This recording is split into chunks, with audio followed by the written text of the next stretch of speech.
If you're a tattoo artist and you're listening to the show, we've got a product that we think you should go and check out. Our buddy Gabe over at Tattoo Now has been setting up this extensive package for anyone who is in the business, and it's amazing. We're not getting paid for this spot. We're doing this because we actually really just believe in the software and the service that Gabe offers. The Tattoo Now Business Suite comes in 3 different packages ranging anywhere from $99 a month up to $400 a month, and it's amazing. You'll get not only a professional CRM and client database where you'll never lose contacts again, right? It keeps everything in one space. It's easy to fill cancellations because everything is just right in front of your face. There's marketing that's attached to it. You also have integrations with like Google My Business and with your Facebook, Instagram, any of your other social medias, and you can do it all from one place. So if you're like Brian and you have all of these different social media accounts, it's all in one space. You can post to them just from one spot, so you don't have to have 50 different apps, trying to keep track of everything. It's amazing. And that's just for the base package. I mean, if you start getting higher end on this stuff, like up to the premium one, I mean, you get one-on-one time with Gabe. And I mean, if you don't know of his past, I mean, first go back and listen to the show, but also just know that this dude knows what he's doing. It's more than 20 years just doing the tech side of stuff, but also he owned one of the most successful shops on the planet. And it's just amazing to have that wealth of knowledge at your fingertips. So why don't you head over to the Tattoo Now website and fill out a request to have a talk with him. We'll have a link down in the show description, but if you're not somebody who likes to read that stuff, you can go to longevity.tattoonow.com/2dudes. One word, 2dudes is the affiliate link. You can go over there and hit Gabe up. I mean, trust me, if you hit this up and you take advantage of this, it's going to help your business, streamline your stuff, and give you more free time. Anyways, on to the show. Welcome to the Two Dudes Talk Tattoos podcast, a podcast so amazing it'll blow the pants right off your hind end. My name is Ryan Othis. I am the owner and brain behind Better Tattooing. You can find our shop in Portland, Oregon, and I didn't mute my phone. And you can find us online at bettertattooing.com or the YouTube channel Better Tattooing. My co-host is Brian Matthew, and he's on today. This is nice. You can find him at the Tailored Fit Tattoo Gallery out in Rogers, Arkansas, at Brian Matthew Tattoo or Brian Matthew Illustrations on Instagram, and he's on Facebook as well. So, anyways, this week's episode, we're talking with Damon Conklin. If you don't know about Damon, he is Seattle. This dude is the man. His artwork is fantastic. He has a positive message, and this is a pretty laid-back episode. I mean, I just kind of randomly texted Damon, and I was like, holy cow, because I've been a huge fan of his work forever, and I was just like, you want to come on the show? And he's like, hell yeah, dude. And he is just cool. Just a cool guy. So we go over a whole bunch of stuff. And if you really like the listener questions, you've got to hang out till the end. Damon helps us out answering some of the questions that people have sent in, and it's pretty awesome. One thing I will say is that there's a trigger warning if suicide via jumping out of windows is something that you don't think is funny. Please just skip the listener questions part in the end. Try to make sure everyone feels safe and secure while we're doing this. But past that, this is the show this week.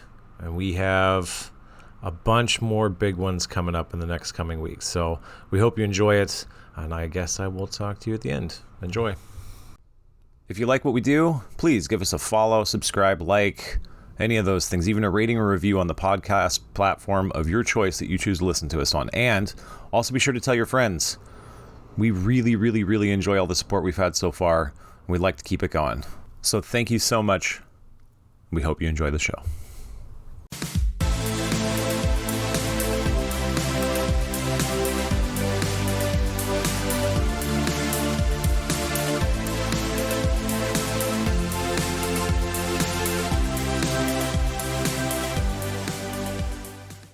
Just stick the fucking needle in their skin.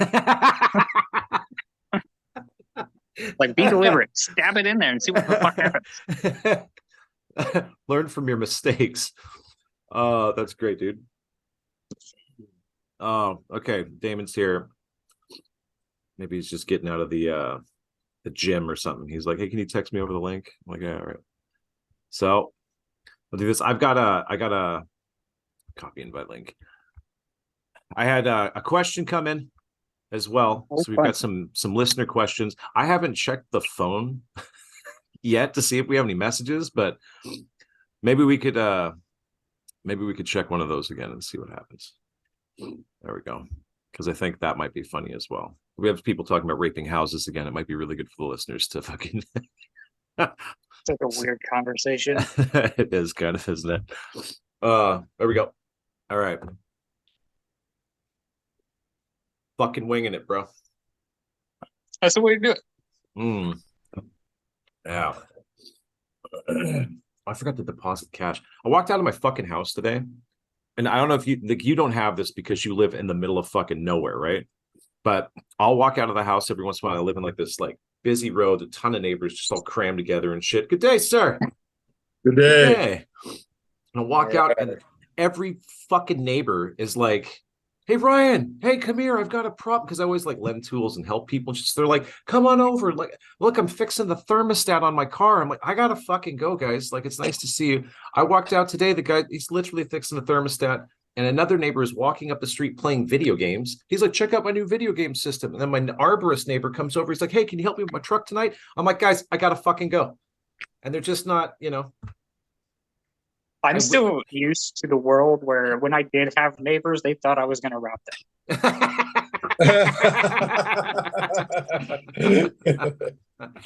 Well, welcome to the show, Mr. Damon Conklin. How are you doing today, sir? Great. Glad to be here. Thanks for having me. Yeah, man. Hopefully that was a nice introduction to the energy that we exude over this show. It's a little I think I matched that energy pretty well. That's right on, dude.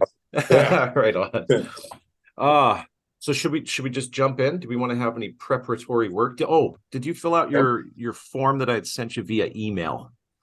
I did not. Okay. There was Sure. He was hoping for that gray area where he could still sue us later. Yeah, totally. You guys are gonna be the first people I ever sue in my life. Man. Nice. I'm excited. Yeah, That's we what can put we're it up for. there. It's like the seal of approval, sued by Conklin. Like, this is fucking. So what am I looking for in my email search here? Actually, if you don't have it in there, do you want me to text it across the form here? It's just a that form to fill out for a waiver thingy here. If I can, yeah, that would be killer. So we can take your voice and visage. Maybe if you email this one, because I'll be doing that on a different device, and cool. It doesn't get all the same text messages as my phone does for some reason. Okay, cool, dude. Yeah, we have copy link. Yeah, we've had a couple ones. We did the show with Anthony Weichelis, and like at the beginning, I didn't add it into the thing, but he was like, "Bro, how the fuck do I fill this out?" And he's like this huge dude, and I was just like, "Just go into your inbox." He's like, so. Well, and technology has a gift for being slow when you need to go fast. Yeah, dude. Or breaking when you really need it to work, or so. Okay. If I can remember how to spell release, Jesus wept. All right. It's funny. I was tattooing this girl who's a daughter of a guy I used to work for when I made video games, and the dad was there, so we were catching up. And at some point during the session, I'm like bitching about computers or something, and I say to like my helper across the room, like, "Well, I've never been any good with computers," and he was like, "Bullshit." He's like, "You taught yourself how to 3D animate when no one knew how to do it." I'm like, "Fuck, I just got busted, man." That's just a specific niche, right? I don't know. Right. Yeah. That has nothing to do with email or social media or any of that shit, man. Yeah. You got a big social media base. Like, it looks like you're pretty popular. You're like hip. I mean, with the algorithms the way they are, I got a lot more followers than I have comments. No. But honestly, as long as enough people are paying attention, that I need like 12 a month to fill my tattoo book. Yeah, so really, how much do I really fucking need? That's cool, dude. I just sent off that email for you too. If you want to wait to the end of the show, fill it out, we can do that too. Whatever. Let's make sure we get your links so we can put up our stuff. And I'm thinking, Brian, what we should do now is have like a still of us talking and send it out so that people can put it up if they want to on their social media. And hopefully we can all do like a take. We'll just go, and it just make it a goofy face or something, like it looks like we're having fun. then, Can I just make my "I'm judging you" face? yeah, dude, that's perfect. Yeah. It's like, what? And I could just be like this because I'm always like pew pew pew pew all the time. Ugh, it's I amazing. feel like if you just freeze the show at any given point in time, we're going to be making those faces anyway. Yeah, kind of. I've been checking like my caloric intake because I like move like I have ADHD, but I don't. So I'm always just like, yeah, And I went down to like, what was it last year, Brian? Remember I was doing the turkey broth and the spinach, and that was all I was eating. It was like 300 calories a day. Terrible for you. I was like fucking 38 pounds or something in 2 weeks. I was like, yes. And I gotta like keep my caloric intake up somewhat. But I found like over time now I'm starting to just slowly reduce. Like I had a poke bowl yesterday. Was that some fish and rice? It's fucking great, You man. got to be paying attention to like your nutritional load on your food, not your caloric intake. Like even Yeah. Frank Zappa from the fucking 80s wrote down like you could eat nothing but ice cream for a month straight and lose weight because it's just fucking gross shit that's not doing anything for you, but it's not going to be good for you. Yeah. I've got so much fat pad. I could go on a loan right now and lose 70 pounds and be okay. I was laughing with the wife. I'm like, what if I did that? Because I'm fucking weird. I'll always go and do stupid shit. And she was like, please don't put your Fair name enough. in You only live once. YOLO. YOLO. I'll get the fucking YOLO with a hatchet man on my neck and then go on the show. Nice. That's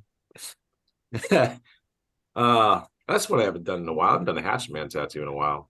Have the insane clown posse fallen out of favor in the general public? It's not really something to like reminisce about.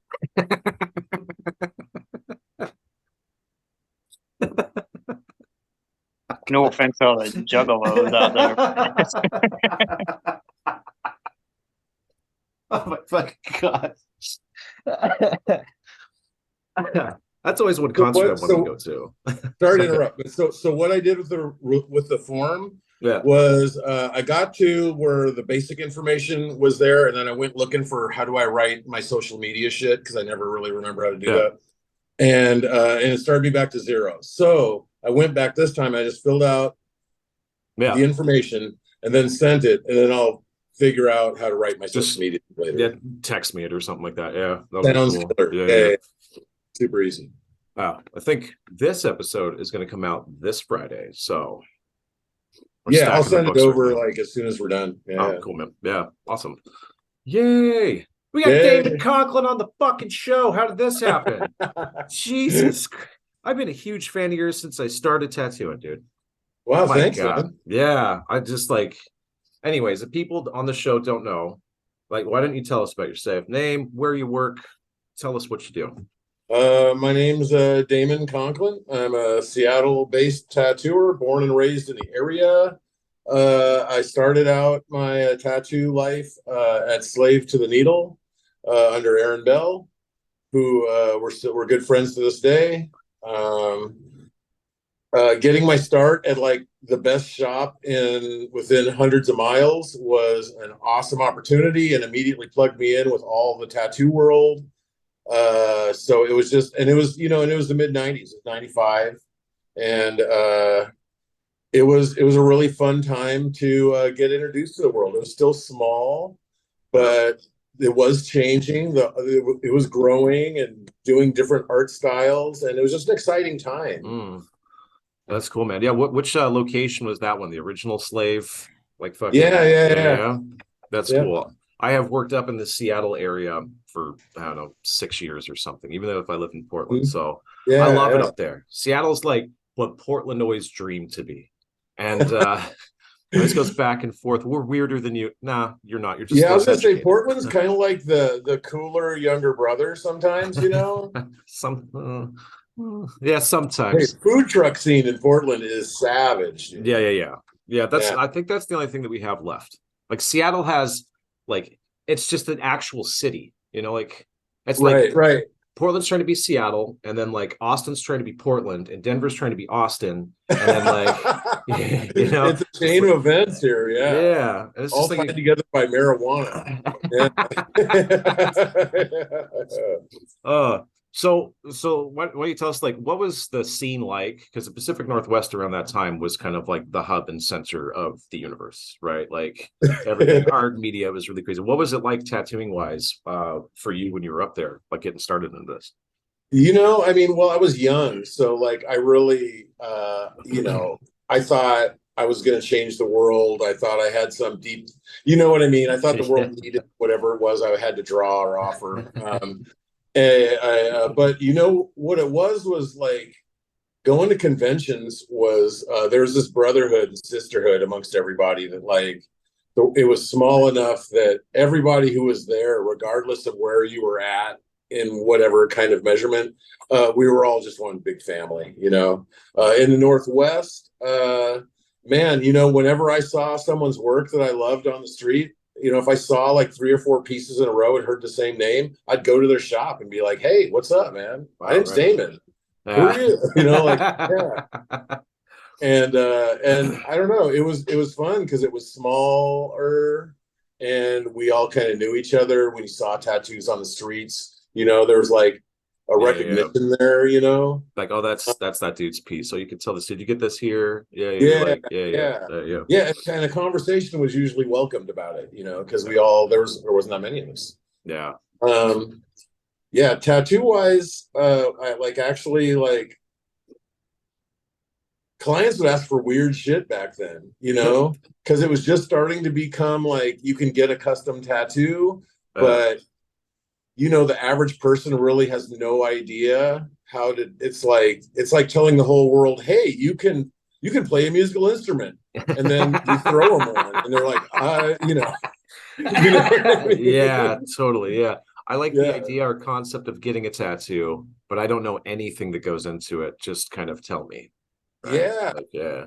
So they just overthink it, and they're like, "Well, I want all of my family's birthstone colors and the geometric shape, and I want it in an armband. It's a half an inch tall, and you're like, "Oh my god."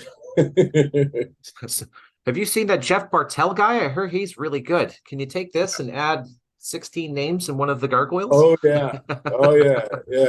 Remember the old Bartell and Cherry Creek stuff and all that weird. Right. The stuff's sold though. I don't know many of those. Like, there's like a little cherry design with the little dice, little die. Yeah. It's like this big. It's like $40 and just like all day long. Anyways, there you go, man. It'll look like a zit in fucking 30 years. There you go. That's cool. So you started off as slave. Like, did you have what we would consider like a traditional apprenticeship? Like, how did you work your way up and through? I really didn't, man. I was making video game graphics at the time, and I just kind of like I had this buddy, Joel Kennedy, who was an established tattooer and who was working at Slave at the time. And I tried to get him to teach me, but he wouldn't. And so I did what any responsible adult would do, is I just started tattooing my friends. I just ordered the thing out of the back of the magazine and just started, And he told me, like, of all the ink that I got in the packet, he's like, throw away everything except for the black. And I obviously didn't listen. And after I tried using it, I threw away everything except for the black. And what was your first kit? Where'd you buy it from? Did you get a Spalding and Rogers setup? Yeah. I still have like the big power supply with the big glowing red jewel on it. Yeah. It's so cool, man. You get the phono plugs too, where you have to do each one coming in, like, yeah. That's it looks like if your toaster became self-aware, like that's what it looks like. So you're doing tattoos out of home. When did you decide just to like, fuck it, I'm gonna walk in and try to sell this stuff and start pro time? Like, well, so I mean, I was getting some tattoos, and I wasn't, I would bring my sketchbook with me, and I would leave it in an area where someone could look at it without me seeing them, or, you know what I mean? So like people could just, and it was full of like monster designs and stuff I was doing for video games, So for my age and the time and the world we were in, it was okay stuff. Wow. And Aaron, sure enough, checked it out. And at some point when he heard that I was tattooing, I ran into him in public and he's like, "Yo, And back then when someone just hit you up like that, your first reaction was, is it cool? And he's like, no, it's cool, man. I liked your drawings. I hear your tattoo. I want you to bring some photos down. And to make a long story slightly less long, he let me work on my own people. And within short order, like within a couple of 3 weeks or so, he's like, just take walk-ins, and after 4 months of tattooing in my apartment, I hit the golden ticket jackpot Shangri-La tattoo gig. Wow. Yeah. And then so like people who did like real apprenticeships and like, I'm like, go ahead and hate me before I tell this story. Because I just got super lucky. I won the tattoo lotto. Yeah. That's just natural anyways in tattooing. There's so much gatekeeping that we see, in this industry all of the time. Yeah. And I get it, people, there was this old mentality of you pay a big price to get in, and the world was more gangster. So the teaching was a little more gangster. And now we're just artists. We're just artists servicing the public. And I mean, we look kind of tough, but most of us aren't, like we're just guys. We're just people That's my biggest sales pitch. It's that like 90% of tattoo artists nowadays are just giant fucking nerds and wimps. Completely. People don't have to be intimidated to go into a tattoo shop. Right. Yeah. So I always tell that story with the first time, because I did basically the same thing as you, Damon, except I didn't end up at the best shop. I ended up at the worst fucking shop in town. After I went to the best shop, and they're like, you need to fucking quit, bro. We're like, absolutely not. Absolutely not. Yeah. So I remember the first time we came in, because they're like selling drugs and guns out of the place, and I didn't know about it. There's like dudes shooting up in the back. I had no idea. I'm like, dude, like 19 years old, just no fucking clue. And it's like two ladies coming, they're like in their 60s. They're like, hi, we'd like to get a tattoo. I'm like, you need to get the fuck out of here, dude. Like, this is not safe. Blink twice if you've been kidnapped. Like down in Skid Row. It's just like, why did you come in here? Just like, look. That's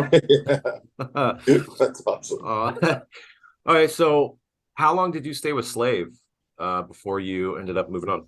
It was a total of about 4 or 5 years. In the middle of it, I took off for a year to go. I got offered a really sweet video game gig, and I wanted to give video games one last try to make sure I was making a good life decision or whatever. And yeah, the whole time I was like staying up till 3 a.m, tattooing my friends and like showing up tired to work. And when I put in my notice, they're like, yeah, we know. It's been fun having you, man, but enjoy your tattoo life. So roll it out there. And then what happened next? What did you do? Well, I did what this is embarrassing, but I did what a lot of young tattooers do is I got a really bad attitude. And I really started believing all of like the sunshine that people were pumping up my butt. And I started, and I kind of got into it with Aaron, and I left. Yeah. And made a real ass out of myself, like a lot of wound up young people do. And went and I worked at Apocalypse for a couple of years with my friends Benjamin Moss and Gilbert Jumping Eagle, Yushi Kai. And we were the most mixed up crew, we had a native, a half black guy, a Jew, and a Japanese guy. And it sounds like the beginning of a joke, right? And we didn't give a fuck about anything, and it was easy living, and we just traveled around and had a blast. And then a lady walked in and was like, "Do you want to buy my tattoo shop?" Oh, no shit. Who was this? This was a lady named Michelle Hamilton, and she owned Laughing Buddha at the time. This was before she sold it to Christy Brooker. Oh, no shit. And she also owned Superstar Tattoo, it was in this location where like Tattoo Emporium had been, Gypsy Jill had been, Tattoo U had been there, like all these different tattoo shops had been there in this hip Capitol Hill location over the course of like 20 years previous, right? And of course, so when she walked in to sell me the shop, I mean, obviously I was like, absolutely not. Absolutely not. I'm going snowboarding this winter, man. I'm cutting back on my hours. Good luck, and that was that. And she came back a few weeks later and was like, look, Damon, I really think that this is a good thing for you. I think you're a good fit, for the shop. and she offered me like to sell it to me for little or nothing on monthly payments with no interest, and just like and I'm like, well, I have horrible credit, so if the landlord will accept me, I'll do it. Thinking that was my last chance to go snowboarding, and so this is, I'm not going to get approved for the lease. Turns out I knew the landlord. Nice. And the landlord knew me, and she's like, your credit sucks, but your references are stellar. And it's 21 and a half years later. I have the same landlord still, different location, same landlord. Yeah, it's been great. Was that spot just cursed? So many places and so many like people in the area just fucking jumping in and out, and no, it was actually a really killer location. It was funny because it was down a few steps and the ceilings were a little low, but it had that real like urban tattoo shop vibe. There was it was a vibe for sure. Yeah, it's just it came to a point after, I don't know, like 13 years or something like that, 14 years, where the building sold. And the new corporate people wanted to like double my rent, and I've been sober most of my adult life, but I happened to not be at that time. And so I handled it poorly, and I didn't negotiate. I just kind of ducked and dodged them because I was on cocaine a lot. And my landlord, my old and current still landlord, she didn't know that what I was up to, Wow. So I asked her if she had any more spaces, and I ended up getting this bigger, cooler space that's like right around the corner. Oh, that's cool. And I ended up getting sober shortly thereafter, and things eventually worked out. And that's cool, man. Yeah. How many shops were on Cap Hill at that time? Oh man, well, there was so I can't remember if TaylorMade was still around. Possibly Laughing Buddha, Pink Zone, Parlor F. I think Lucky Devil was there. It was probably only a couple of years old at the time. And if I'm missing somebody, Chromo, which closed recently, Jamie Trujillo guy. Yeah, I think that is just about the run of what was there. And Apocalypse. Yeah. Which is right down at the base of Capitol Hill. So as you enter the hill, you have to face the apocalypse before you get there. That's pretty neat. Wow. And now the same amount of studios in the area, or do you see an influx? Just comparing it. I can't begin to list them all anymore, man. It's and first of all, I mean, like, I'm a fan of the expansion. I'm like, the more the merrier, bring it. I don't even care, But it's crazy. Like, I mean, there was this time, it might have been 4 or 5 years ago, and I was just messing around on Instagram, and I come across a shop that had like 70 or 80,000 followers, tons of engagement, and they were like 2 blocks from me, and I had no idea. I was completely blindsided. When I went and looked at the people, I saw familiar faces, just from being around the streets and stuff. But yeah, I had no fucking idea. And, so there it is. Yeah, I feel like that's what happens every time I open a tattoo shop. Right. Wow. Right. Yeah, we have a shop in Portland, and it's funny because just the shit just keeps popping up. I mean, and Portland's so small. Like, how do you guys all support yourself down there? I don't. Yeah, I'm on the HLO. I'm the vice chair of the HLO tattoo body arts stuff, and we do demographics, and like, I have no fucking clue. With 4,400 tattooers, like, Portland's packed with talent, man. It's great, but I think people do 1 tattoo a week.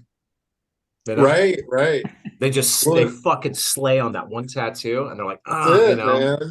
And then, Portland's also full of strippers, so I figure there's a relationship of some kind there. I'm not sure exactly, but lots of tattooers, lots of strippers.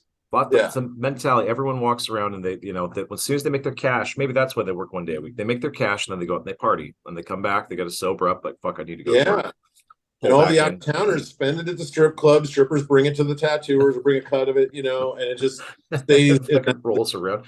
Yeah, the strip club industry down here is unique. Yeah, it is unique also. Yeah. Yeah. It's a story. My wife was a bartender for some strip clubs down here for 10, 12 years, something like that. And she told me that the worst story I heard is that 2 twin women were on stage, and it's full nude down here. They were doing sex acts to each other, and one of them blew out their esophagus by deep throating an oversized phallus. She had to be taken to the hospital. She almost fucking died. So that's how Portland parties, Jerry. That's such a weird fucking setup down here. That's hilarious, man. Twin sisters. Twin sisters. Like, I know it's kind of a fantasy, but when you really do the math, it's super fucking Targaryen. It's disgusting. Yeah. Targaryen. Targaryen. Oh man. There's the still for the episode right there. Fuck. Oh shit. Okay, so what's the name of your shop? You own Super Genius, right? Oh yeah, Super Genius Tattoo. Yeah. The vibe, I think, like from my experience, because I grew up out here in the PNW, and the vibe has been, it's like evolved in like this past the grunge scene, right, into like this artsy, craftsy, like very well educated, like Seattle, I think is one of the most educated populaces on the planet, and it's like so hip and new and interesting, and you got like the Harvard of the West Coast at UW, and everything has evolved, and like you being, I think, kind of in the center of all that, and people don't like Cap Hill is like that's it, right? Like when you get into, it's like hip and cool, and you got that really where it all goes down, Starbucks, man. Yeah, there's lots of kids with berets and capes, and it's first time I went to Cap Hill, I'm like, why is everyone a superhero? It's just like everything has changed. Like if you look back, like Belltown, or like West Seattle, or anywhere, like it used to be so different, like Ballard, like certain subsections. Ballard was just nothing but old Norwegians, back in the day. Yeah. Now it's a great place to go bar hopping and see a band, and Finney Ridge, we used to like take our cars and race them up the hill and try to jump them, like can't fucking do that now. no, you can't. So throughout time, as it's evolved, like how has that impacted like you, I guess, artistically, like being such a name, face, and person, that's been in Seattle? First of all, the Northwest is just a great place to really to foster creativity. I mean, I think part of what makes it such an artsy place is that we've got mountain ranges on both sides of the city. We're surrounded by bodies of water. You can't, anywhere you live in the Seattle city limits, you can walk to a lake. Yeah. You can literally walk to a lake, and so it's just full of inspiration. And in the middle of all that, we've got these like pockets of neighborhoods with these different kind of little flavors of creativity. And it's just a great place. We're a port city, so we got fresh stuff coming in. And having all the new artists, I'm always a guy that's it's probably just in my wiring to want to learn more about how to translate what I think and see into pictures, and so I like to have a big shop because I'm surrounded by a lot of influence and a lot of young energy, that keeps me kind of pumped. And I don't know. It's a wonderland of creativity for sure. Yeah. Many people would know I submitted NAP to try and work with you 10 years ago. You said no. Oh no. Super nice about it. I was in another country. Would have placed me right in the middle of that drug binge. Oh, it would. So that probably worked out for you. Yeah, that's so funny. Yeah, I was tattooing in northern Canada at the time, and I was like, "Fuck, I gotta get out of this shit." I'm like, Damon Conklin liked one of my photos. And I lost my mind. Right? I was like, "Fuck yeah, I've made it!" And I was like, "Can I work at your shop?" You went, "No." I was like, "All right, cool, man." Oh no. Well, I'm sorry, man. Quick response though, bro. It was good. I probably shouldn't have been. I was still in that part. I'd spent like a decade traveling, trying to learn just the application of tattooing. And this was all just a ruse to call out Damon. No, it was cool, man. Because like there's certain shops you go to, right? Like your shop and Aaron's shop in the Northwest were like, that was the place to be in Seattle. Like you had one of those two, in my opinion, right? Yeah. And you always have these little pockets, like where Brian's at now, like he's got the space. Like if you want something cool in Arkansas, you go to his fucking shop. Like that's what you do, right? And so when we start moving our plans, like me, I've traveled nonstop for like 13 years. So when you start making those things, you have those A tiers, you're like fucking maybe, right? And then you get the rest, and then you have your guaranteed spots, right? So I was kind of in that middle of that spot before I got into all this research and writing and all this other shit that I've been doing, where I was still trying to figure shit out. And I was just like, maybe there's something I'm missing. And it actually worked out really well. Because I mean, like, one, you're on the fucking show, and I get to like fanboy out a little bit with this stuff. And then two, getting to move off and stuff, like it kind of pushed me into this fucking weird space that we're in now. Right? Yeah. So no, I'm not calling out. Fucking hey, like I did all of my dumbest stuff right here on Pike and Broadway in front of everybody. So like at least facing it has always been like got to be able to face where you go. I remember, I was like I said, I was following you, and I remember you were, you kind of looked a little bit rough, and then I watched your transformation. You got fucking yoked, bro. You're just like, he's like, check this shit out, clean living motherfuckers. I'm like, holy shit, dude. Damon got yoked. Like Brian, like fucking jacked. He's like fucking lifting like 400 fucking pounds and shit. I'm like, oh my God. I kind of just wanted to see if I could do it, like, I don't know. It was fun for a minute. I mean, the amount of like real world applications for being able to squat 450 pounds are like, nothing. There's nothing. There's nothing. Yeah. A baby is trapped under a car. Right.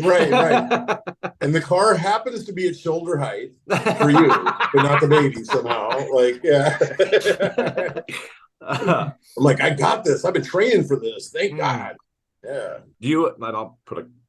So like you've mentioned a couple times you had some drug problems. Like, how did that integrate itself with like your the tattoo culture? Like how you're running your business and stuff. Like, how did that work its way in initially? Well, I've always kind of known that there's like roughly two sides to this industry, and there's like the art nerd side, and there's like the rough side, and the drugs. I mean, first of all, like I'm an addict, I'm an alcoholic addict that when I put drugs in my body, I am off to the races. It just triggers something. It wakes up the dragon, And being like a Capitol Hill guy, business owner, long-term, like I knew I was able to go in and out of all the nightclubs, backdoor shit, I could get away. I could do no harm.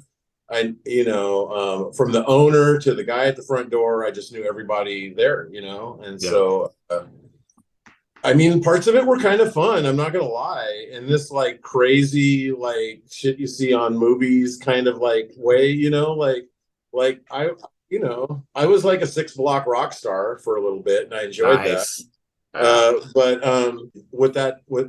So my shop, I became an asshole. Even more of one than I maybe already was. And so artists started heading for the hills, and rightly so. The place turned into kind of like a trap house almost, And fortunately, some friends of mine, for the long-term friends, like surrounded me, and they kind of cornered me into treatment.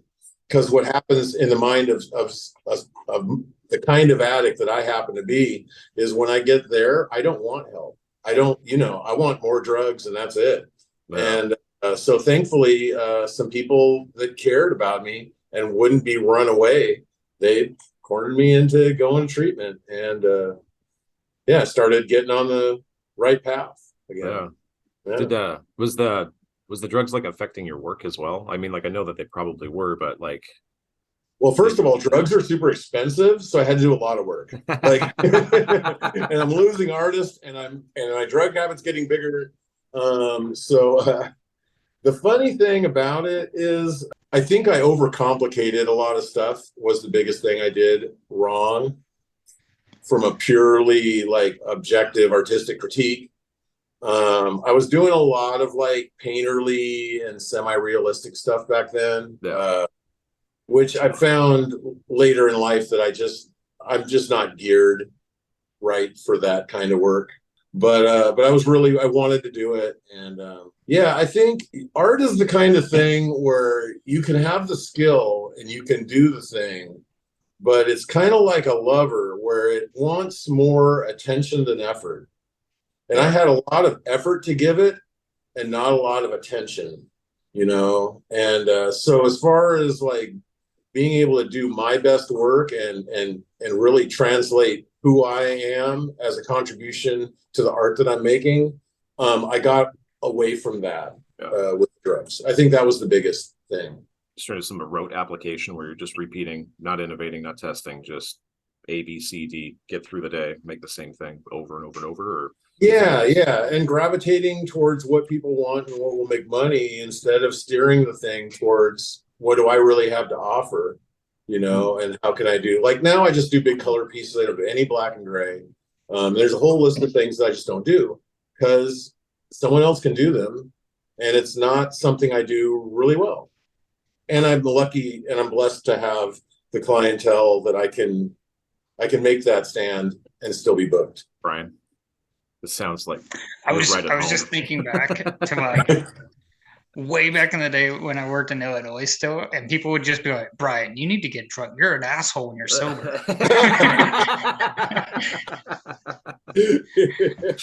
Like I'm such a nice, pleasant drunk, but like sober me is a pure fucking asshole. It's just because you got the I'm gonna fucking kill you eyes. Because you just sit there and look at someone, right? And you'll just look at them like, what the fuck? No, for real. Like I have a Superman Clark Kent syndrome. Like I wear glasses to work, and when I wear glasses, people are like, he's such a nice guy. If I take my glasses off for an hour, they're like, that guy's a fucking asshole. Right. He does change your glasses on, they start asking you calculus questions. And like, real. So how did the universe begin? Tell me about it. Like, you should do that because like Brian's type of dude at a party, if you start saying something he doesn't like, he'll literally just look you in the eye and walk the fuck away. So you keep your glasses on when you look at them, put them on, then walk away. Yeah. Separate extra walk away intellectually. Pardon me, I have something important to do. Right. Yeah. We get through the drugs and like what happens? So you go through your treatment, and how does this push you into this innovation? Because I've seen your art go from that painterly style stuff. There's no outlines, lots of bright colors and stuff, and it's just, to what you're doing now, which looks kind of like a blend between like, I mean, me and Brian were talking about this before. It's kind of like a new schooly, type stuff with illustration plus painterly. Like how did you make that migration after that separation from drugs? Well, I think one thing that I really wanted to do as my head began to clear is a couple things. I wanted to make tattoos that didn't take 7 hours an inch. I wanted to be able to offer a product where we got a reasonable amount of work done for the price I was charging. I wanted tattoos that would last and hold up really well. I am an illustrator, so like that's, those are the skills I'm always trying to work on is how to draw better and stuff like that. So that's definitely in there, but I'm also a tattooer of the 90s. So I really think, as my head continued to clear and as I started to like really, first of all, I had to reteach myself how to draw. Oh shit!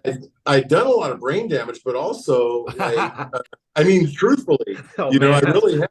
So it took a while for like all the systems to come back online, but also I had never paid attention and really learned how to draw, how to like construct objects and start with the most basic shape and then create a more complicated shape that's closer. And I didn't learn that process of how to draw anatomical parts roughly, and then to make sure I get the flow. I didn't understand any of that. So I've taught myself with YouTube videos mostly, and a few in-shop classes. And I just continue to work on that.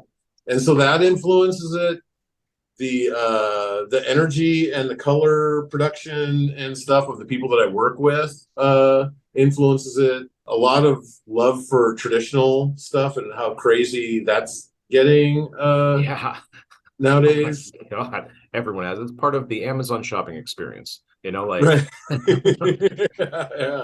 just say down here. A lot of stuff, So I had an idea. Brian asked a question. I just lost mine. Okay. I'm sorry, I get to rambling, No. We want to hear from you. Like everyone already gets to hear from us, just sit there and talk shit all the time, right? So all right. I mean, I don't really know what to ask. All right.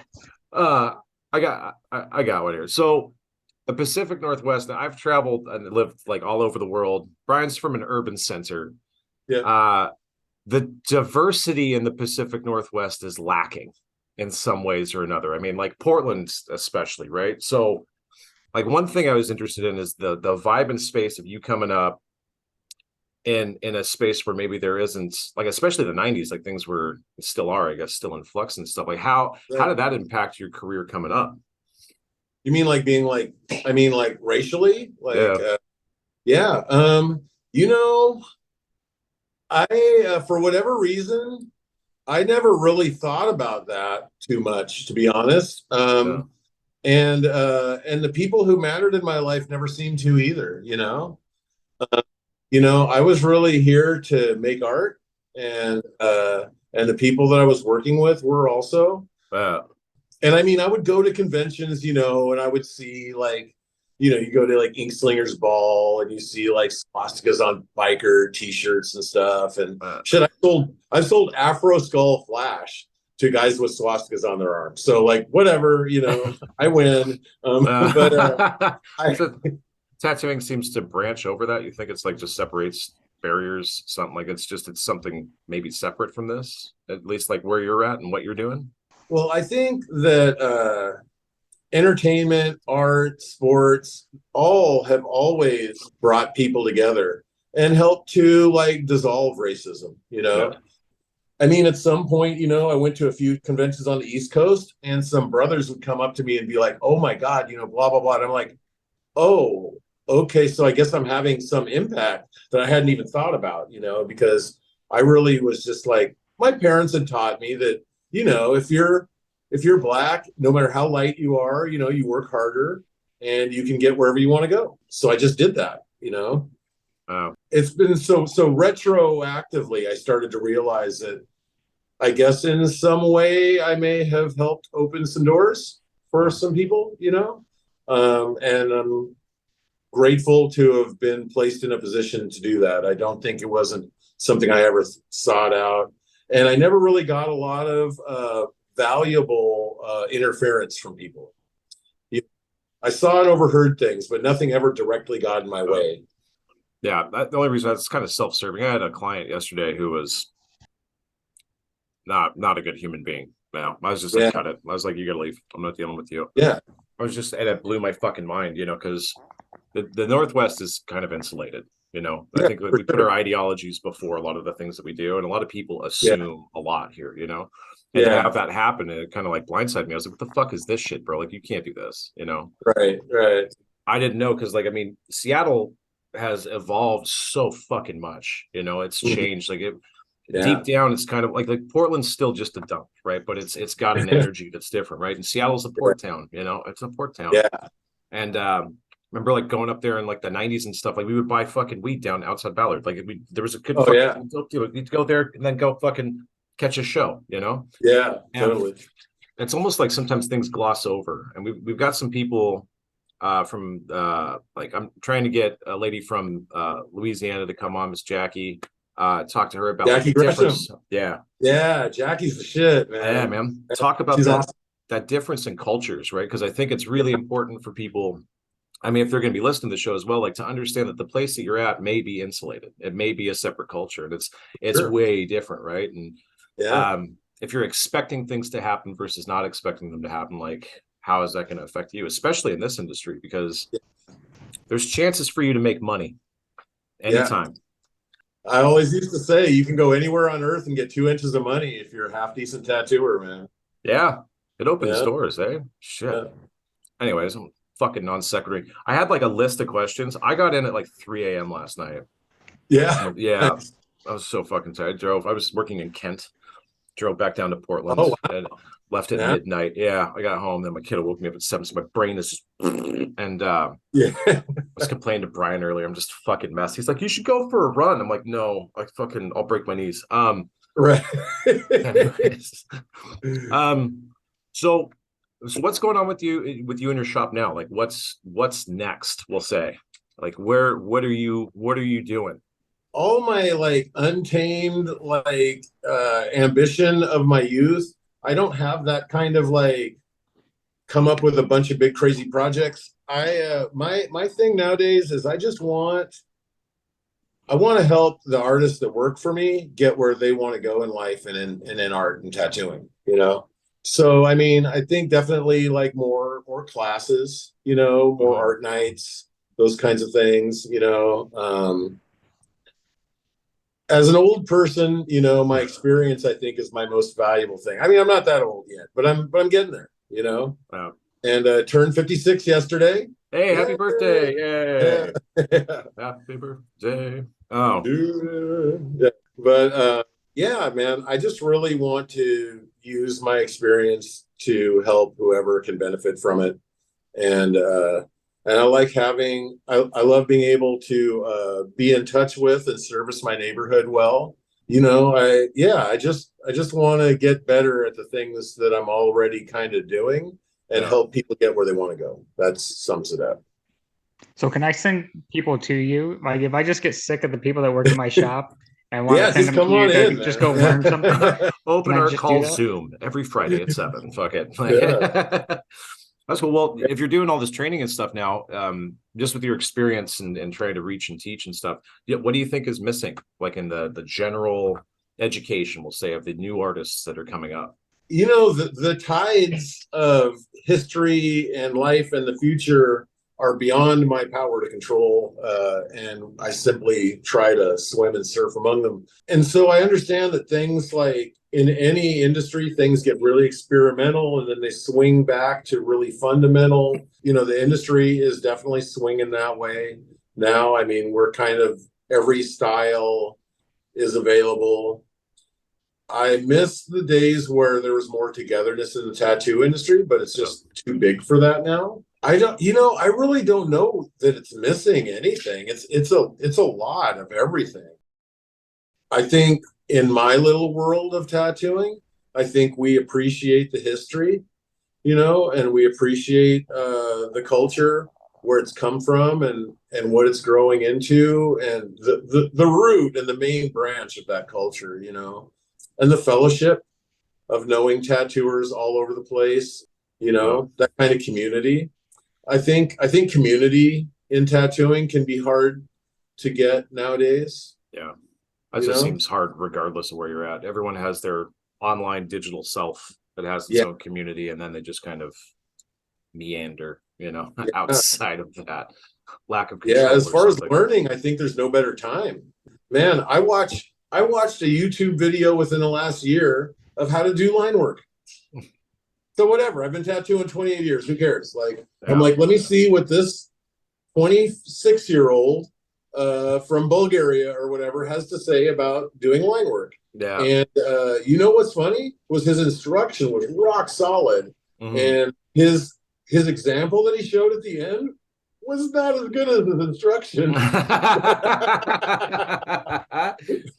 That's why on our YouTube we focus on theory. Right. Figure out your own fucking shit. You know, it's not me to tell you how to apply this. This is what's here.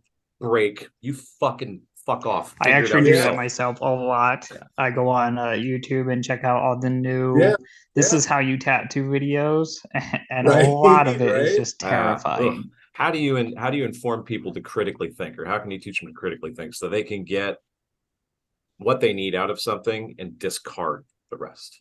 It's maybe this thing, right? This innovation. I like how you said that swings one way towards innovation, then back towards funding. Like that seems totally truthful. And that actually made me think, like, what do you think about image AI? That's a tough one, you know. So early, I don't know, it was maybe a year or two ago, like one of my old video game buddies who is really like heavily into using AI generated art and then doing mashups of that and some of his own drawing and creating really cool stuff. And he actually goes around apparently and even speaks on it, you know. So he kind of hooked me up with this Midjourney bot, you know, a while back. I played with it some. And so you know, as the open-minded artist in me is like, man, you know, this is some good brainstorming tool. This is good to see some color theories in action that maybe I wouldn't come up with normally. Great in the research and development end of creation. But as it continues to advance and as just the general popular knowledge of AI as a movement advances, you know, I mean, I have all the same fears that everyone else has. And I'm not worried about losing my job. No. Because so far, Amazon killed them all, but the mom and pop store always has a place. Yeah. And and I kind of view myself as more like the mom and pop kind of store, you know. But and tattooing especially is so personality driven. Yeah. Like really, like I can have a C plus portfolio and an A plus personality, and I'll be booked. So like, yeah, AI is interesting, worrying, inspirational, terrifying, but in the end, I don't really feel threatened by it. And here's the thing: is it's coming, you know, and it's gonna do some really weird shit. And honestly, 20 or 30 years from now, I'll be dead or dying anyway. So it's younger people than me are going to have to figure out what they live inside of that. I don't worry about AI art. I just think that AI art will help kind of destroy fundamentalism, you know, so it'll just make people fucking lazier and then they'll have a harder time doing their fucking job. Like part of their job will be a lot easier. But the rest of their job will be a lot more complicated, which is just funny to me. So fuck them. If we don't have to worry about the actual artistic creation, then we just get strictly into application. And that's going to separate a lot of people who maybe don't understand, you know, technique, application, longevity, placement, fit, flow, any of the stuff, pigment chemistry, nothing. That's going to go out the door. Because you're all empathy with how you do your tattoos. It's just like fucking free flowing, freewheeling stuff. You won't be able to make the shit people are making, you know? Yeah. So yeah, it's well, I mean, the thing is in tattooing, there's already people who are basically tattooing. I mean, huge portions of the industry are tattooing images that aren't sketched and drawn and developed in an illustrative fashion, that are like mashups of photography or whatever. And that's just an extension of the portrait artist, you know?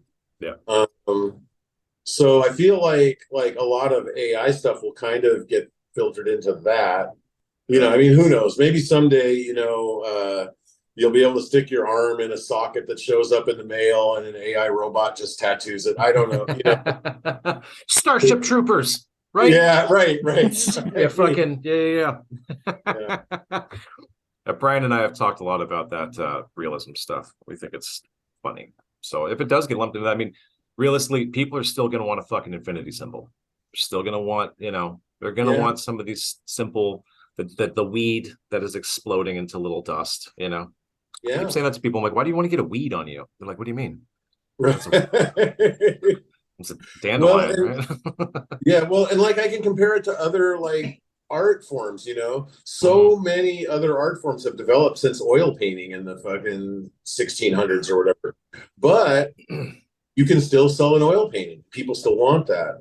And part of that is they identify with the personality of the artist and their own personal interpretation and the feeling that there's some kind of soul or life to this thing that doesn't happen in some more mechanically generated way, you know. And so, you know, tattooing, AI might, you know, in the farthest extreme of AI, it might thin the herd, but there will always be a place for a real artist. Yeah, we could use some thinning. The expansion has gone on for so long. Cheesy, greasy. 4,400 artists down here. Like we could probably lose 30% of them and have them go into something else, man. Yeah, and I think inevitable at some point, like the growth can't keep happening. I mean, the TV shows broke the industry out, like it was all the work of everyone 70s, 80s, 90s making it acceptable enough to get it, and then as soon as that happened, well, it made a world full of young artists want to do tattoos because everybody wants to be on TV, Yeah, and that seems attainable, right? Yeah. You just gotta be good at this one thing. Right. Shit. That's a funny thing to point out, actually, is like if you stop to think about it, and like the amount of people that have started tattooing because they specifically wanted to be like on TV or quote unquote famous somehow.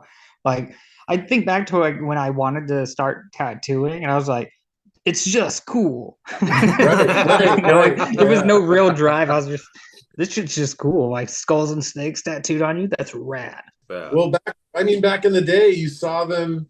Shit, there wasn't even that many tattoo magazines, right? So, like, if you want to become a tattooer, it was because you saw people with tattoos, and something about that resonated, and you saw them in person. Holy shit, that's so funny because you think about like the depersonalization of social media with the images versus the magazines. I never even put that together. Like, you got to see the person, and now it is that commodification of stuff, right? It's the tattoo only. It's not personalized. Yeah, it was a whole vibe before. Like that person had energy, and some of that was attractive to you, and there was a swagger and a confidence and a whatever, all that stuff. And now, I mean, there's just a lot of other ways to have your initial experience with tattoo.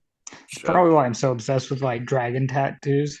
I tattoo a dragon at least twice a month. But I can think back to like when I first saw dragon tattoos, and they were always on like ninjas and shit in the movies. And you're like, when you were younger, you're like, God, I want to be a ninja. Yeah. Dude.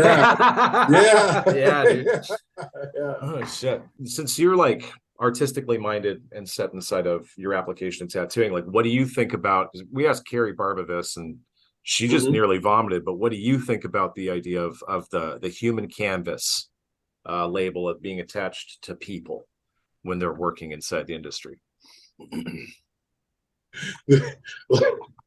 You mean like referring to our clients as human canvases? Yeah. I'm just not a big syntax guy. I don't know. Fucking human cam. I think it's a funny thing to say.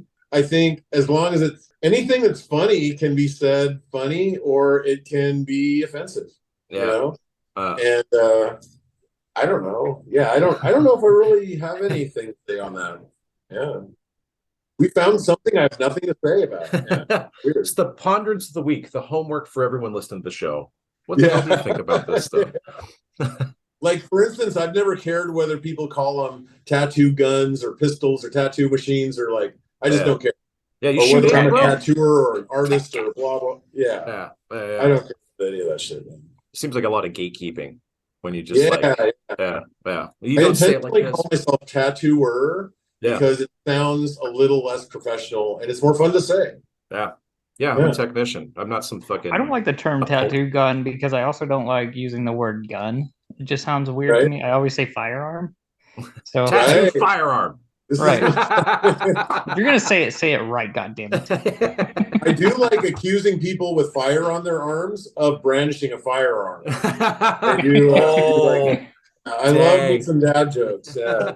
That's awesome. Do you have kids? None. Wow. I have bro. Not reproduced at all. Wow. How has that been? Like, you've probably seen, I mean, the people who do not have children, which this is like me and Brian, like right off the hop, right? Versus the ones that do. How do you think, like, would your life, do you think it would have been a little bit different going through this? Maybe you would have had a little offspring? Just bring out all the fucking heavy questions, Damon. It would have been a different life. I would have been a different person. I would have been the whole thing who knows, man. I might have stuck with video games if I had kids at some point because I wanted the health insurance and the fucking, the structure or the, whatever. But the thing about life is there's a million ways to have a good life and a million types of happy, and I'm sure I would have had a happy life if I'd have met the one and settled it down and got married and had the kids. Or maybe I'd be divorced and bitter, or who knows? You know, who knows? Maybe I'd have 7 kids by 6 mothers. I don't know. You know what I mean? You know, maybe in an alternate reality somewhere, I'm Superman. That's you know, awesome. Fuck yeah. That would be tight. Thanks for answering all the questions, dude. You're just such a cool, laid back guy. It's nice to just see that tattooing still has this, you know. Thanks, man. Well, I mean, part of tattooing is being able to respond to people while you're trying to focus on something that lasts forever. You know, so tattooing is good training for being interviewed. I mean, you know, realistically, yeah. You think about a surgeon having somebody awake and trying to do like a fucking, I don't know, some heart surgery or something. Like, hey, so what do you think of this current sports team? Like, they would be able to do shit. Right.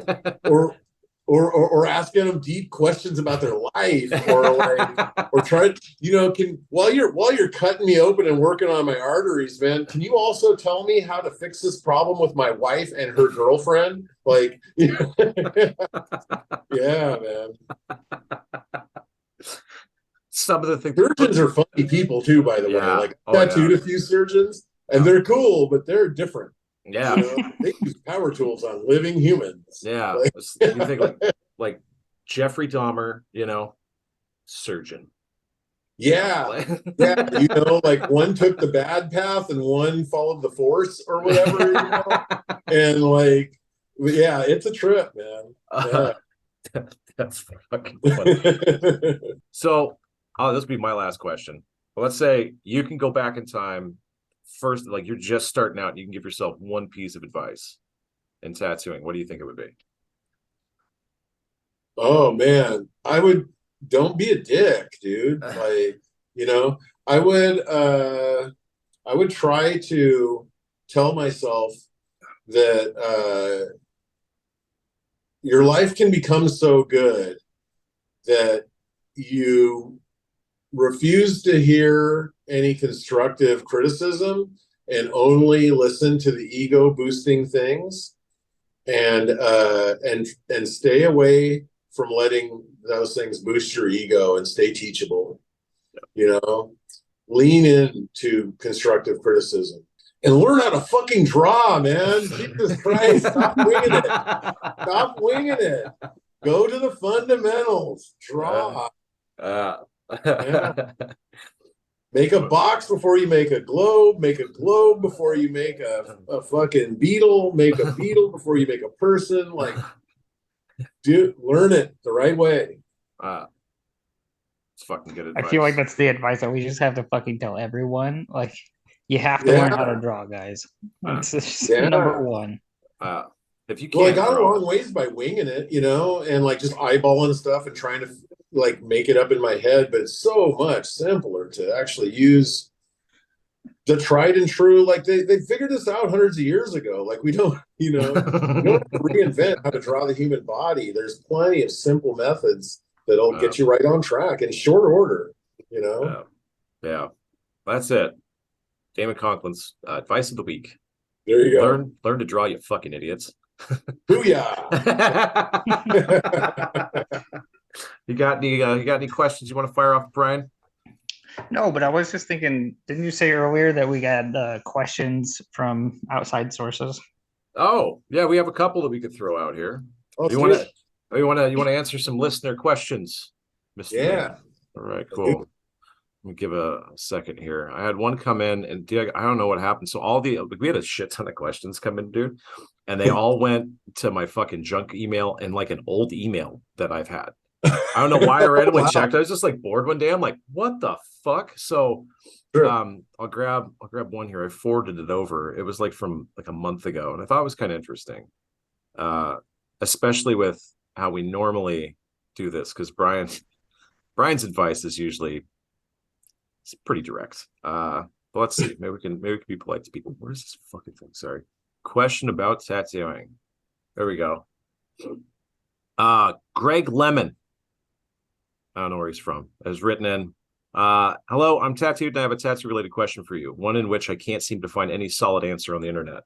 Anyway, I've heard rumors, quote, through the tattoo industry of a semi-lasting tattoo method. This supposed method of tattooing involves tattooing with your standard tattoo ink, but only tattooing a very shallow layer into the skin, basically only going deep enough to create a tattoo that lasts up to 6 months or so. I know tattoo ink must, in order to remain permanent, be inserted into the dermis skin layer, and that if the ink only went into the epidermis layer, that it would shed off within a week or two. In fact, it seems to me that physically there would be no middle ground to allow this semi-lasting concept to be possible. Either way, I would never consider having it done. However, for research's sake, do you know whether or not this rumor is true or just a myth being spread among the tattoo industry? First of all, it's not being spread in the tattoo industry. It's being spread amongst our clients. Right. Actually, it's being spread amongst people who are not our clients. Yeah. It is a fantasy. It is bullshit. It is it is baseless. It's absolutely not. It's some people somewhere wanting to get a tattoo, but they don't want it to hurt. They don't want it to last. They want it to go away when they want it to go away. And it's just, it's in there with fairies and ogres and, and all that kind of stuff. That's fucking awesome. Even that company, Ephemeral Ink, was debunked. They came out with a type of tattoo ink that was supposed to be able to fade away within a 6-month range. Yeah. But now that it's been longer than the 6 months. Arkansas. And he's on Elon Musk's whatever satellite stuff. Right. He'll come back in a second. This usually happens. Everyone's just like, where did Brian go? I'm like, he's gone. There he is. But I remember that ink company that he's talking about. And that was. I know that we had John Swerk on, who's a chemist at NYU Labs, and he's doing all the pigment safety testing stuff on the East Coast. And he's like, I can manufacture an ink that will be totally safe. And I was like, yes, maybe, but you're going to need collaboration with everyone. He's like, no, I've got it. And it's like, okay, well, this is kind of like when you're sick. And you go to a cardiologist, they think something's wrong with your heart. If you go to an immunologist, there's something wrong with the immune system. Or you go to a thoracic surgeon, they're going to be like, we need to take something out. Yeah. You're always going to have somebody who sees it through that narrow tunnel of academia. Totally. When realistically, we need massive collaboration to make anything happen. So, putting those pigments out, putting them into a subset, like if you check their actual study, the cohort of people that they tested it on did not have variances in skin tone, color, texture, age, anything. It's in one specific space. So the environment was totally controlled. And then they had a very specific person doing the work. And then they decided to hire a bunch of random tattooers and bring them in and say, have fun, boys. It's like, of course you're going to get variables. Humans are different, And laboratory studies on mice, this shit fucking faded super fast. Yeah, they live under LED lights, you fucks. Anyways, that's me being... Mice don't make money, and so they don't get tattooed by us. That'd be sick. Anesthetize the little fucker and just what if we did they're planning on passing a law down here for anesthetized tattoos, and we're talking about like that surgical versus not with the talking thing. Would you ever tattoo somebody who's anesthetized? Look, man, I learned a while back to never use words like never, always, so it's possible. It would be weird. The weirdest part of it would be that you're tattooing a non-responsive lump of living human flesh. You know what I mean? That would be weird. But, we've all had that one client that just seems like completely super detached in a weird way. And it's awkward and weird. Right? And this would be even more of that. This is a pound of flesh's next offering. Literally a pound of flesh. Come in. Sit. Yeah. I mean, it's in some idyllic kind of way, but then you have to deal with them before and after. There's a lot more to it than just doing the tattoo, and that's the part that I would be like, okay, someone else can deal with this guy. All right. I got another question here. It's time for a scratcher question. Awesome. Hey, I want to rinse out my ink caps before I use them to be safe and sterile. Can I put them in the dishwasher? That's not a real question, right? I swear to God, it's a real question. Oh my God, dude. Come on, man. There's a sports show I used to watch. They'd always have a section called Come On, Man. Come on. How about it? That was pretty rough. Let me pull up some of these other ones here. That was like some 90s shit right there. Like that was, you would hear that's something someone in the 90s would have tried to do. Just throw that shit in the dishwasher. It'll be fine. Yeah. Just throw your needles in the pressure cooker and you're good, man. But remember those stovetop All-Americans? Those things were just terrifying, man. Oh man, terrifying. I told a story in the other show, or like you're sitting there with a wrench and you're just watching that pressure gauge going, just making sure it doesn't. If you don't do this, we'll all die. Oh, okay. This is a fun apprenticeship. Thank you so much, guys. Here's a good one. It's short and sweet. Is there really any difference between a number 12 and number 10 needle? Size? I don't know. The size doesn't matter though, man. You know, it's the motion of the ocean. Yeah. Thank you. Yeah. I mean, to elaborate on that though, there are people who believe that a smaller needle does less damage per poke and may deliver about the same amount of ink, so it might be better for color blending or that kind of thing. I tend to lean towards some smaller needle sizes, bug pins as we call them. 12 is the standard size, you know. So there's some free info to someone who doesn't know all that stuff. But it's just the diameter measurement of the needle. Yeah. And it doesn't. Any tool in the hands of an unskilled person can be dangerous. It doesn't matter what size it is, right? Yeah. So yeah. If you're trying to learn how to tattoo, or if you're just doing this because you already tattoo, just do good work. That's fine. Yeah, a highly skilled person can know almost nothing about that and still be amazing. So that's what we've said forever. Is just like once you learn to tattoo, all it is replication. So it doesn't matter the tools, the quality of tools. You know, it's this machine costs $1,200 and it's going to make you better. That doesn't matter. We didn't have machines a few hundred years ago, and we did everything by hand. And you know, while we're on that topic, I'll make a confession. So I've been using rotaries for a while, and then I started using some pen rotaries, and then I like sneakers, and so I was buying some like knockoff sneakers on one of those Chinese websites, you know what I mean? That and I'm like, I wonder if there's tattoo stuff on here, because tattooing is so everywhere now. I bet it is. And I looked, and I bought some knockoff like $40 fucking inline pen rotary tattoo machines, and I use them interchangeably with my full price ones, and there is no difference. And I've been doing what I tell everybody for years. Yeah, they last also. So I don't. Makes you wonder where they're actually manufactured. Yeah, right. Yeah. We do an ad every once in a while on the show for Dragonhawk because they're $100 machines, and you use them for a year and you just throw them away. Yeah, I use it for a month and then huck it into traffic. Like,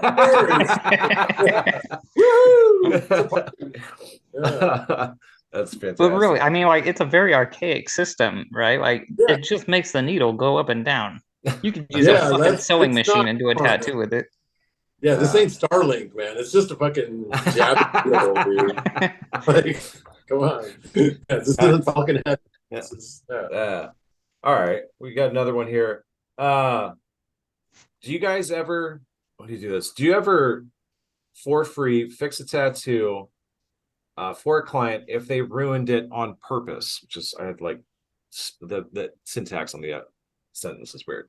You guys ever do free repairs? If somebody comes in and they've intentionally ruined their tattoo, I don't know what intentionally means. Was this somebody were to walk in out their ink cups or I don't know. No, so you get You don't do free. If somebody were to walk in and be like, "Hey, so I got this tattoo, and then I took a fucking pad of steel wool to it immediately when I got home." Honestly, I'm curious enough to tattoo them just to see if they'll do it again. You know, I would try to convince them to never get tattooed at my shop ever again. You know, like that's not the kind of customer you want, man. You know, you want good customers. That's funny. I know it's funny. Like on my side, I vet. We've everyone makes fun of how I fucking do shit. I spend so much time vetting people just to make sure we're a good fit. Like, even before we even talk about the tattoo, we have to do a meet and greet, and it's just like, are we even going to get along? Because if this doesn't work, there's no reason why you should get tattooed by me. You look it down, you'd be like, oh, it's a good tattoo. Fuck that guy for the rest of your life. You know? Yeah. How about this? You own a bakery. Would you give free food to bulimics?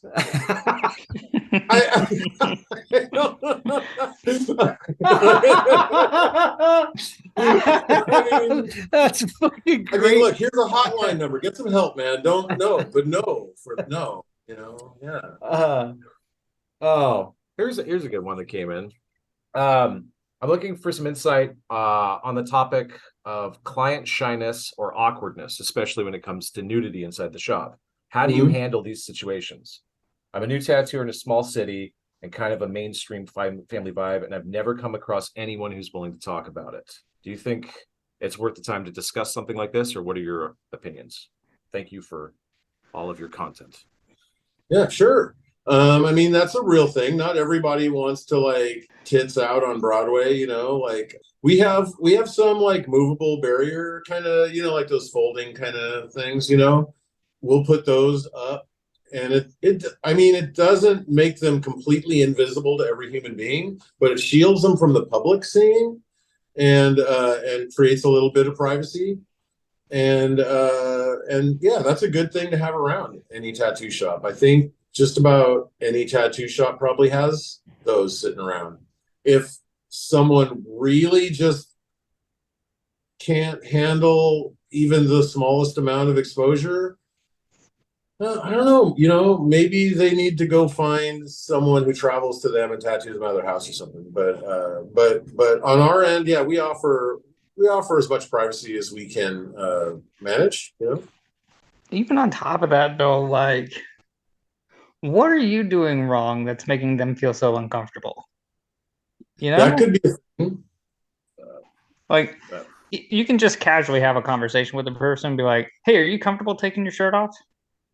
And if they're just like, no, then be like, all right, well, we need to figure out a workaround. Like, that's just a straightforward conversation. Yeah. But like, if they're just like, I'm just never gonna take clothes off around you, you know, like, then maybe you're doing something wrong.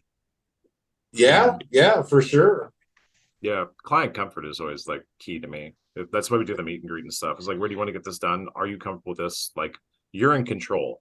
I'm here just to do my fucking job. Like, you tell me what you need to do to make yourself up. Do we need to bring in salt lamps and a couple friends that you can hang out with while we're doing this? Fucking fine. Like, I don't give a shit, right? It's simple. I look at everything like I'm a clinician anyways. Like, if you walked into a doctor's office and they got smarmy when you took off your pants, it's fucking weird. You got to get the fuck out. Like, I don't objectify the clients first off, right? I'm not like, you look hot. That's just so fucking dirty. Like, to think about that, you know, even saying it makes me feel like I would take a fucking bath. Ugh, man. Yeah, to be honest, like that kind of stuff we don't encounter much, you know. I mean, I have nice people and we're nice and all that stuff. All of that, like what the customer needs versus what the artist needs to do the piece, I look at it as we try to meet them halfway and invite them into our world. So we will meet them at a midway point if they're meeting us at a midway point, but we are inviting them into our world. So clients don't run the stereo. Clients don't, you know what I mean? Because this is our world. We live here. We run the stereo. So, you know, if you are comfortable enough to expose the area we're working on, but need a little bit of privacy, we will meet you there. You know what I mean? Yeah, and all that creeper stuff, like that's like, you know, if you have a creeper working for you, fire him. Yeah, that's right. That's just, ugh. And then it's important to point out to your clients too that 90% of the time we're so jaded by nudity, like they're not going to be the first person that we've clearly ever seen nude. But realistically, we're so jaded by it that even if you were to stand there completely nude in the middle of the tattoo shop, somebody's just going to be like, what the fuck are you doing? They're not going to fucking care. And people do it, like, because then on the other end of the shyness scale, there's the person who like gets their shoulder Pants off. tattooed, but they've Fucking taken their whole shit. shirt off. And they walk across the room to stand tits out in front of the mirror. And you're just like, you know, I mean, it just doesn't even like, we're just like, you know, you look at the tattoo, you're like, yeah, it looks good. All right. Yeah, I'm not focusing on you as a person, you know. I'm sorry. Yeah. I'm just like there's the other thing is like relationships. You know, if you have a partner or something, some people deal with a lot of jealousy in this stuff. You know, they're like, oh, you're fucking someone while you're doing the tattoo. I'm like, I couldn't even think about doing a simple math question when I'm in this. I can talk. I'm okay talking. I can converse. I can do this stuff. But when I'm actually doing something and focusing, there's no fucking way I could do that. Like, have you ever had to deal with jealousy? How's that one? You know, I haven't been in a lot of like real long-term relationships, which is how you end up with no kids at 56. Yeah. But I mean, early on, you know, I mean, a little bit. I hear about it more from other artists and stuff, and I don't know. It's not a good spousal fit if your spouse is that insecure, because like you know, and on the other hand, you know, if you're a person that like provokes jealousy in relationships, then I guess you're gonna have to play out that kind of drama somewhere else, man, because like, you know, save the drama for your mama, you know. You know. Yeah. I always just wonder, like, if you had a shop for a number of years, you've seen so many different types of like tattooers come through the door, you know. Is just ever like, are you experienced enough now where you're like, this motherfucker's gonna be a problem? He ain't never coming in this door. Like, yeah, for sure, man. There's some people I've passed on just because I heard that they like to be provocative. They always got to talk about sensitive subjects, and they always want to push people's buttons. And I'm like, I don't give a fuck how much money they make, man. You know, I travel. And then that person's going to be alone with the people in my shop for a month, you know? No, hell no, man. Yeah. Oh, excuse me. Sorry. I've been drinking, I'm trying to cut out coffee, so I'm drinking tea. Okay. It's just fucking hot water. It's disgusting. I've got no sugar in it. It's fucking hate this stuff. My buddy's like, you should drink some peppermint tea. I'm like, get fucked. I want a coffee. I want a coffee. I've been like, yesterday, normally I'm like just fucking wired at the shop. I do like work on a stand-up routine when we're working and stuff. And yesterday I was just drinking tea. I was like, oh, hello. So it's like so quiet. I was like, are you okay, dude? I'm like, yes, I'm fine, thank you. I'm just drinking tea. I'm trying to enjoy this Earl Grey. Just drink breakfast blend tea, weirdo. I don't Cheerio. know. Get some bergamot in that. Oh, fuck off. Breakfast blend tea has higher amounts of caffeine in it, so it'll be more like drinking coffee. Well, I've got to cut down. Now that's caffeine. The sales pitch. Yeah, I've got to cut down I got to get less caffeine in my body. Yeah, you go from breakfast blend to Irish tea to green tea. And then from green tea, you just go to like chamomile and you'll be passing out. That's fine. Yeah. I went from 16 cups of coffee 2 weeks ago to green tea. Wow. Yeah. So you're still kind of kicking right now. Yeah, I'm fucking exhausted. Your body will adapt. Yeah, that's what I figure. I've got to lose weight again. It's just, you know, and so I'm like trying to get healthy, like, because the job is just so, like, as I'm getting older, that's getting so hard on my body. Yeah. You know, like I was out of the house for 21 hours yesterday, sitting like the whole time, you know. That commute is crazy, man. Yeah. One of my favorite things I've done in my career is I live 6 blocks from my shop. Yeah. And so I just don't, all that commute time that I could have been spending, I can spend walking 5 miles every day, you know? Yeah, that's what we're trying to do. I'm phasing out. It's been 5 years going up there, just about 5 years going to Seattle, Everett, Seattle. I was in Belltown, U District. I'm in Kent. I was working all over Washington, and my wife was just like, "No, days." She's like, "You got to stop." I've been around for like 30% of my kids' lives because I've been driving the rest of the time. You know, right? Yeah. I would say the big one is like 1 year I did 76,000 miles in my car. Oof. Yeah. Doesn't make any sense. That's all. I was just driving the whole fucking time. Road again. Yeah. What doesn't make any sense is that you did it by choice. Yes, I did. Yeah, I know. Everyone's like, why would you do that? I'm like, oh. Okay. I think that we've got one more scratcher question, and then it will end this one. I don't know. Awesome. Where's this one at? I've had a session where I've had a ton of problems happen all at once. The ink won't come out of my damn tube. I've tried changing the needle, but before that I was trying to work with the old one, I think for too long. It just ruined all of the good work I did. How can I fix that? These are always the most confusing questions. People don't understand syntax, man. There's just so much that we don't know. You know? And it leads you to suspect the worst. You know?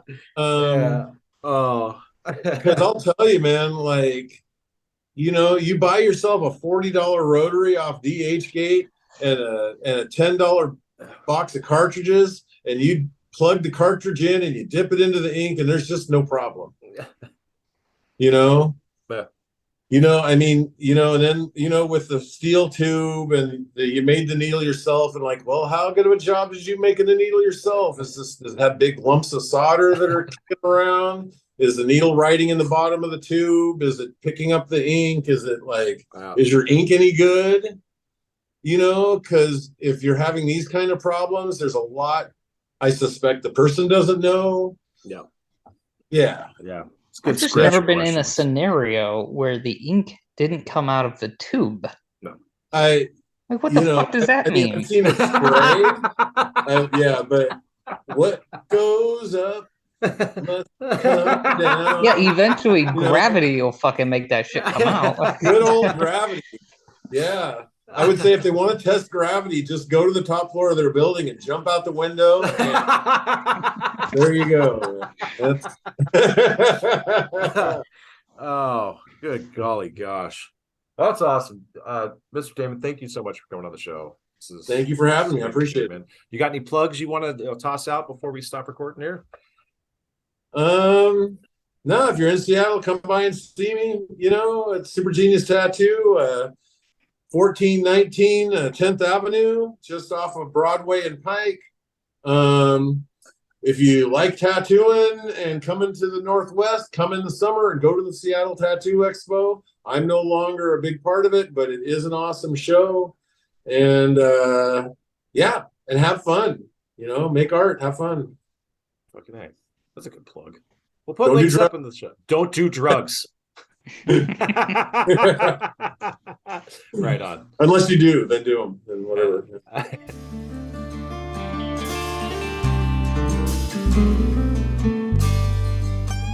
This is our generic outro track. Thank you everyone for listening. Remember, please go give us a like, subscribe, review on any of the podcast players or platforms that you enjoy listening to us on. And thanks for listening to the show. We hope you enjoyed it. We'll talk to you again next week.